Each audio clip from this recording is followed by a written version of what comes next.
Hello friends, welcome to home recipes. ಎಲ್ಲರೂ ಹೇಗಿದ್ದೀರಾ? I hope ಚೆನ್ನಾಗಿದ್ದೀರಾ ಅಂತ ಭಾವಿಸ್ತೀನಿ. ಇವತ್ತು ಕ್ವಿಕ್ಕಾಗಿ ಹಾಗೆ ಸ್ಪೈಸಿಯಾಗಿ ಆಗುವಂಥ ಒಂದು ಗ್ರೇವಿ ಜೊತೆ ಬಂದಿದ್ದೀನಿ. ಸೊ ನೀವು ಆಲ್ರೆಡಿ ತಮ್ಮನೇಲಿ ನೋಡೇ ಇರ್ತೀರಾ. ಸೊ ದಹಿ ಮಸಾಲ ಯಾವ ರೀತಿ ಮಾಡೋದು ಅಂತ ಹೇಳಿ ನೋಡ್ಕೊಳ್ಳೋಣ. ಸೂಪರ್ ಟೇಸ್ಟಿಯಾಗಿರುತ್ತೆ.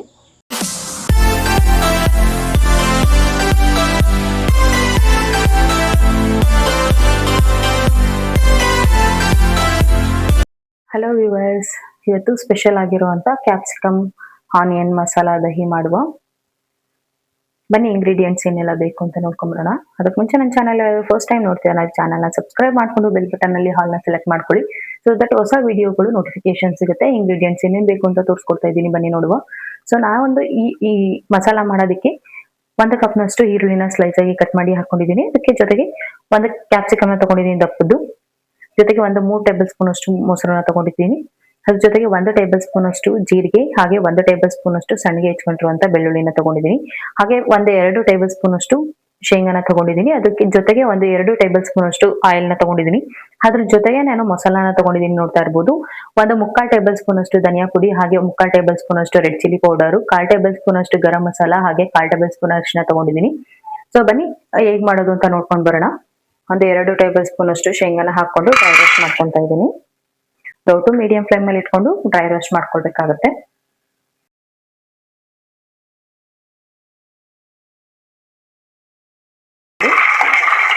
ಸೊ ರೋಸ್ಟ್ ಆಗಿದೆ, ಇದನ್ನ ಸೈಡ್ ಇಟ್ಕೊಂತ ಇದ್ದೀನಿ.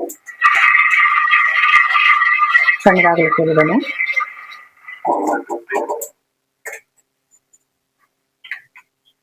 ಅದು ಸ್ವಲ್ಪ ತಣ್ಣಗಾಗ್ತಾ ಇರಲಿ. ಶೇಂಗಾ ಸ್ವಲ್ಪ ತಣ್ಣಗಾಗ್ಲಿ ಅಷ್ಟರಲ್ಲಿ ಒಂದು ಮಿಕ್ಸಿಂಗ್ ನ ರೆಡಿ ಮಾಡ್ಕೊಳ್ಳುವ. ಮಿಕ್ಸ್ ಮಾಡ್ಕೊಳ್ಳೋದಕ್ಕೆ ನಾನು 1 ಕಪ್ನಷ್ಟು ಕ್ಯಾಪ್ಸಿಕಮ್ನ ಸ್ಲೈಸ್ ಆಗಿ ಕಟ್ ಮಾಡಿ ಹಾಕೋತಾ ಇದ್ದೀನಿ. ಅದ್ರ ಜೊತೆಗೆ 1 ಕಪ್ ನಾನು ಈರುಳ್ಳಿನ ಸ್ಲೈಸ್ ಆಗಿ ಕಟ್ ಮಾಡಿ ಹಾಕೋತಾ ಇದ್ದೀನಿ. ಧನಿಯಾ ಪೌಡರು, ರೆಡ್ ಚಿಲ್ಲಿ ಪೌಡರು, ಹಾಗೆ ಗರಂ ಮಸಾಲ, ಅರಿಶಿನ ಕೂಡ ಸೇರಿಸ್ಕೊಂತಾ ಇದ್ದೀನಿ.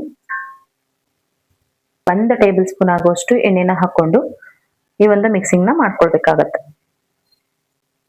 ಸೊ ಟೇಸ್ಟ್ ತುಂಬಾ ಚೆನ್ನಾಗಾಗುತ್ತೆ, ಹಾಗೆ ಕ್ವಿಕ್ ಆಗಿ ಮಾಡ್ಕೊಳ್ಬಹುದು. ಮನೆಯಲ್ಲಿ ಏನು ತರಕಾರಿ ಇಲ್ಲ, ಏನಾದ್ರೂ ಮಾಡ್ಬೇಕು ಅನ್ನೋ ಟೈಮ್ ಅಲ್ಲಿ ಸೊ ಈಸಿಯಾಗಿ ಮಾಡ್ಕೊಳ್ಬಹುದು. ಕೇವಲ 2 ಇಂಗ್ರೀಡಿಯೆಂಟ್ಸ್ ಇದ್ರೆ ಸಾಕಾಗುತ್ತೆ.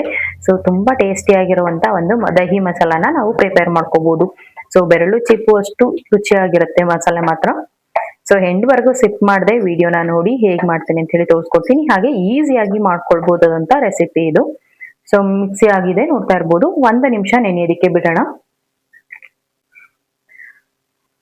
ಈರುಳ್ಳಿ ಮತ್ತೆ ಕ್ಯಾಪ್ಸಿಕಮ್ ಎಲ್ಲ ಸ್ವಲ್ಪ ಮಸಾಲೆ ಹಿಡಿಲಿ ಅಷ್ಟರಲ್ಲಿ ನಾವು ಡ್ರೈ ರೋಸ್ಟ್ ಮಾಡಿ ಇಟ್ಕೊಂಡಿರುವಂತ ಶೇಂಗಾನ ಕುಟ್ಕೊಳ್ಳೋಣ. ಸೊ ಕುಟಾಣಿಗೆ ರೋಸ್ಟ್ ಮಾಡಿರುವಂತ ಶೇಂಗಾನ ಸೇರಿಸ್ಕೊಂತಾ ಇದ್ದೀನಿ. ಸ್ವಲ್ಪ ತರ್ತರಿಯಾಗಿ ಕುಟ್ಕೊಳ್ಬೇಕಾಗತ್ತೆ ಇದನ್ನ. ಸೊ ಈ ರೀತಿ ಕುಟ್ಟಿ ಹಾಕೋದ್ರಿಂದ ಟೇಸ್ಟ್ ತುಂಬಾ ಚೆನ್ನಾಗಿರುತ್ತೆ.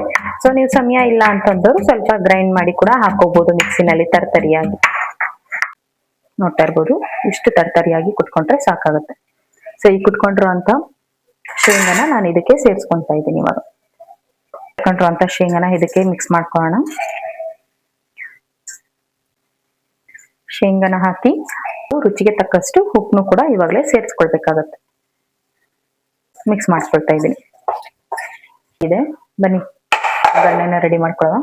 ಬಾಣಲಿ ಬಿಸಿ ಆದ ನಂತರ ಸೊ ನಾವು ರಿಮೈನಿಂಗ್ ಏನು ಇಟ್ಕೊಂಡಿದ್ವಲ್ವ 2 ಟೇಬಲ್ ಸ್ಪೂನ್ ಅಷ್ಟು ಎಣ್ಣೆ, ಆ ಎಣ್ಣೆನ ನಾನಿಲ್ಲಿ ಸೇರಿಸ್ಕೊಂತಾ ಇದ್ದೀನಿ. ಬೆಳ್ಳುಳ್ಳಿ ಮತ್ತೆ 1 ಟೇಬಲ್ ಸ್ಪೂನ್ ಜೀರಿಗೆನ ಸೇರಿಸ್ಕೊಂತಾ ಇದ್ದೀನಿ. ಸ್ವಲ್ಪ ಫ್ರೈ ಮಾಡ್ಕೊಳ್ಬೇಕಾಗತ್ತೆ. 1 ಸೆಕೆಂಡ್ ಫ್ರೈ ಮಾಡಿದ್ರೆ ಸಾಕಾಗುತ್ತೆ. ಇಟ್ಕೊಂಡಿದ್ವಲ್ವ ಕ್ಯಾಪ್ಸಿಕಮ್ ಮತ್ತೆ ಈರುಳ್ಳಿ ಎಲ್ಲ, ಸೊ ಅದನ್ನ ನಾನಿಲ್ಲಿ ಸೇರಿಸ್ಕೊಂತಾ ಇದ್ದೀನಿ.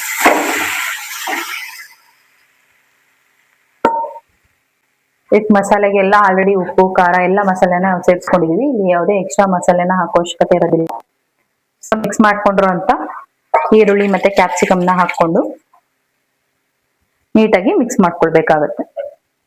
ಮಾಡುವಂತ ರೆಸಿಪಿ ಅಂತಾನೆ ಹೇಳ್ಬೋದು, ಅಥವಾ ಗ್ರೇವಿ ಅಂತ ಕೂಡ ಹೇಳ್ಬೋದು. ಸೊ ಈ ಒಂದು ಗ್ರೇವಿಗೆ ನಿಮ್ ಕಡೆನಲ್ಲಿ ಏನಂತ ಹೇಳ್ತೀರಾ ಅದನ್ನು ಕೂಡ ಕಮೆಂಟ್ ಸೆಕ್ಷನ್ ತಿಳಿಸಿ. ಹಾಗೆ ನೀವು ಕ್ಯಾಪ್ಸಿಕಮ್ ದಹಿ ಮಸಾಲೆನ ಯಾವ ರೀತಿ ಮಾಡ್ತೀರಾ ಅನ್ನೋದು ಕೂಡ ಕಮೆಂಟ್ ಸೆಕ್ಷನ್ ತಿಳಿಸೋದನ್ನ ಮರಿಬೇಡಿ. ಸೊ ಫಸ್ಟ್ ಟೈಮ್ ಯಾರೆಲ್ಲ ನನ್ನ ಚಾನಲ್ಗೆ ವಿಸಿಟ್ ಮಾಡಿದಾರ ಚಾನಲ್ನ ಸಬ್ಸ್ಕ್ರೈಬ್ ಮಾಡ್ಕೊಂಡು ಬೆಲ್ ಐಕನ್ ಅಲ್ಲಿ ಹಾಲ್ನ ಸೆಲೆಕ್ಟ್ ಮಾಡ್ಕೊಳ್ಳಿ. ಸೊ ದಟ್ ಹೊಸ ವಿಡಿಯೋ ನೋಟಿಫಿಕೇಶನ್ ಸಿಗುತ್ತೆ. ಸೊ ಈ ಒಂದು ಕ್ಯಾಪ್ಸಿಕಮ್ ದಹಿ ಮಸಾಲೆ ಬಂದು ದೋಸೆ, ಚಪಾತಿ, ಪೂರಿ ಹಾಗೆ ರೊಟ್ಟಿ ಜೊತೆಗೆ ಬೆಸ್ಟ್ ಕಾಂಬಿನೇಷನ್ ಅಂತಾನೆ ಹೇಳ್ಬೋದು. ಇದನ್ನ 1 ನಿಮಿಷ ಹುರ್ಕೊಂಡ ನಂತರ ಇದಕ್ಕೆ ಮೈನ್ ಇಂಗ್ರೀಡಿಯೆಂಟ್ ಅಂತಾನೆ ಹೇಳ್ಬೋದು ಮೊಸರು. ಸೊ ಮನೆಯಲ್ಲಿ ಮಾಡಿರುವಂತ ಮೊಸರನ್ನ ನಾನು ಸೇರಿಸ್ಕೊಳ್ತಾ ಇದ್ದೀನಿ ಇಲ್ಲಿ. ಒಂದು 2 ರಿಂದ 3 ಟೇಬಲ್ ಸ್ಪೂನ್ ಆಗುವಷ್ಟು ನಾರ್ಮಲ್ ಟೆಂಪರೇಚರ್ ಮೊಸರನ್ನ ನಾನು ಇಲ್ಲಿ ಸೇರಿಸ್ಕೊಳ್ತಾ ಇದ್ದೀನಿ. ಹಾಕಿ ಮತ್ತೊಂದ್ಸರಿ ಮಿಕ್ಸ್ ಮಾಡ್ಕೊಳ್ಬೇಕಾಗತ್ತೆ. ತುಂಬಾ ಹುಳಿ ಮೊಸರನ್ನ ಸೇರಿಸ್ಕೊಳಕ್ ಹೋಗ್ಬೇಡಿ. ಮೊಸರನ್ನ ಸೇರಿಸ್ಕೊಂಡು ನೀಟಾಗಿ ಮಿಕ್ಸ್ ಮಾಡ್ಕೊಳ್ಬೇಕಾಗತ್ತೆ. ಎಲ್ಲಾ ಟೈಮಲ್ಲಿ ತರಕಾರಿ ಇರೋದಿಲ್ಲ ಮನೆಯಲ್ಲಿ. ಇದು ಈ ಸಿಂಪಲ್ ಇಂಗ್ರೀಡಿಯೆಂಟ್ಸ್ ಅಲ್ಲಿ ಮಾಡ್ಕೊಳ್ಳುವಂತ ರೆಸಿಪಿ ಅಂತಾನೆ ಹೇಳ್ಬೋದು. ಸೊ ಇದಕ್ಕೆ ಮೇನ್ ಆಗಿ ಬೇಕಾಗಿರುವಂತದ್ದು ಕ್ಯಾಪ್ಸಿಕಮ್ ಮತ್ತೆ ಆನಿಯನ್ ಎಲ್ಲರ ಮನೆಯಲ್ಲಿ ಇದ್ದೇ ಇರುತ್ತೆ. ಸೊ ಮೊಸರು ಇದಿಷ್ಟು ಇಂಗ್ರೀಡಿಯೆಂಟ್ಸ್ ಇದ್ರೆ ಸಾಕು, ಕ್ವಿಕ್ ಆಗಿ ಮಾಡ್ಕೊಳ್ಬಹುದು ಗ್ರೇವಿನ ನಾವು. ಸೊ ಮಕ್ಕಳು ಕೂಡ ಇಷ್ಟಪಟ್ಟು ತಿಂತಾರೆ. ಟಿಫನ್ಗೆ ಹಾಗೆ ಲಂಚ್ ಬಾಕ್ಸ್ ಕೂಡ ಕ್ಯಾರಿ ಮಾಡ್ಬೋದು. ಯಾಕಂದ್ರೆ ಕೆಲವೊಂದು ಚಟ್ನಿ ರೆಸಿಪಿಗಳೆಲ್ಲ ಮಧ್ಯಾಹ್ನಕ್ಕೆ ಹಾಳಾಗುತ್ತೆ ಅಂತಾನೆ ಹೇಳ್ಬೋದು. ಸೊ ಇದು ಕುದಿಸಿರೋದ್ರಿಂದ ಯಾವುದೇ ರೀತಿ ಹಾಳಾಗುವಂತ ಚಾನ್ಸಸ್ ಇರೋದಿಲ್ಲ. ಸೊ ನಾವು ಲಂಚ್ ಬಾಕ್ಸ್ ಕೂಡ ಮಕ್ಕಳಿಗೆ ಕ್ಯಾರಿ ಮಾಡ್ಬೋದು ಈ ಒಂದು ರೆಸಿಪಿನ. 1 ರಿಂದ 2 ನಿಮಿಷ ಕುದಿಸ್ಕೊಂಡ್ರೆ ಸಾಕಾಗುತ್ತೆ ಎಣ್ಣೆ ಸಪ್ರೇಟ್ ಆಗೋವರೆಗೂ. ಮಧ್ಯ ಮಧ್ಯ ತಿರುಗಿಸ್ತಾ ಬೇಯಿಸ್ಕೊಳ್ಬೇಕಾಗುತ್ತೆ ಎಣ್ಣೆ ಸಪ್ರೇಟ್ ಆಗೋವರೆಗೂ. ಒಂದು ಹದಕ್ಕೆ ಬರೋವರೆಗೂ ಮೀಡಿಯಂ ಟು ಲೋ ಫ್ಲೇಮ್ ಅಲ್ಲಿ ಇಟ್ಕೊಂಡು ಬೇಯಿಸ್ಕೊಳ್ಬೇಕಾಗತ್ತೆ, ನೋಡ್ತಾ ಇರ್ಬೋದು. ಸೊ ಈ ಒಂದು ಕನ್ಸಿಸ್ಟೆನ್ಸಿನಲ್ಲಿ ಗ್ರೇವಿ ರೆಡಿ ಆಗ್ಬೇಕಾಗತ್ತೆ. ಸೊ ಟೇಸ್ಟ್ ಮಾತ್ರ ತುಂಬಾ ಚೆನ್ನಾಗಿರುತ್ತೆ. 1 ರಿಂದ 2 ನಿಮಿಷ ಮೀಡಿಯಂ ಫ್ಲೇಮ್ ಅಲ್ಲಿ ಬೇಯಿಸ್ಕೊಂತಂದ್ರೆ, ಯಾಕಂದ್ರೆ ನಾವಿಲ್ಲಿ ಎಕ್ಸ್ಟ್ರಾ ನೀರು ಯಾವ್ದು ಕೂಡ ಸೇರಿಸಿರೋದಿಲ್ಲ. ಈರುಳ್ಳಿನಲ್ಲಿ ನೀರು ಬಿಟ್ಕೊಂಡಿರುತ್ತೆ, ಅದ್ರ ಜೊತೆಗೆ ಸ್ವಲ್ಪ ಮೊಸರಿಂದ. ಸೊ ಒಂದು ಮಸಾಲೆ ಗಟ್ಟಿ ಆಗೋವರೆಗೂ ಬೇಯಿಸ್ಕೊಂಡ್ರೆ ಸೊ ಸೂಪರ್ ಟೇಸ್ಟಿ ಆಗಿರುವಂತ ಕ್ಯಾಪ್ಸಿಕಮ್ ದಹಿ ಮಸಾಲ ರೆಡಿ ಆಗುತ್ತೆ. ನೋಡ್ತಾ ಇರ್ಬೋದು ಎಣ್ಣೆ ಕೂಡ ಸಪರೇಟ್ ಆಗಿದೆ. ಸೊ ಸೂಪರ್ ಆಗಿ ರೆಡಿ ಆಗಿದೆ ನಮ್ಮ ಕ್ಯಾಪ್ಸಿಕಮ್ ದಹಿ ಮಸಾಲ ಇದೆ.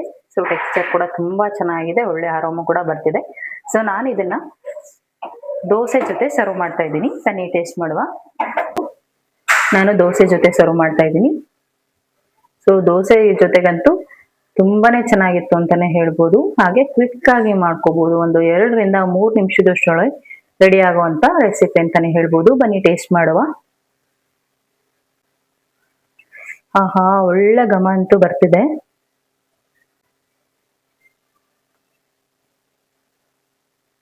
ಸೊ ಟೇಸ್ಟ್ ಮಾಡುವ.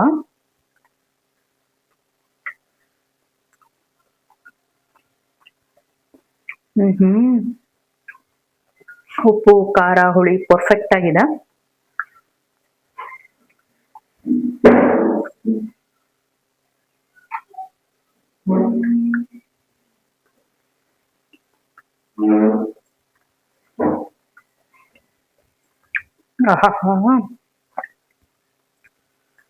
ನಾನು ಅನ್ಕೊಂಡಿರಲಿಲ್ಲ ಇಷ್ಟು ಒಳ್ಳೆ ರುಚಿ ಬರುತ್ತೆ ಅಂತ. ಸೂಪರ್ ಆಗಿದೆ. ಸೊ ಖಂಡಿತ ನೀವು ಟ್ರೈ ಮಾಡಿ, ಹೇಗ್ ಬಂತು ನನಗೆ ಕಮೆಂಟ್ ಸೆಕ್ಷನ್ ಅಲ್ಲಿ ತಿಳಿಸಿ. ಹಾಗೆ ಈ ವಿಡಿಯೋ ಇಷ್ಟ ಆಯ್ತು ಅಂದ್ರೆ ತಟ್ ಅಂತ ಸೇವ್ ಮಾಡಿ. ಹಾಗೆ ಸೊ ಫ್ರೆಂಡ್ಸ್ ಫ್ಯಾಮಿಲಿ ಕೂಡ ಶೇರ್ ಮಾಡಿ. So follow for more update. Thank you for watching.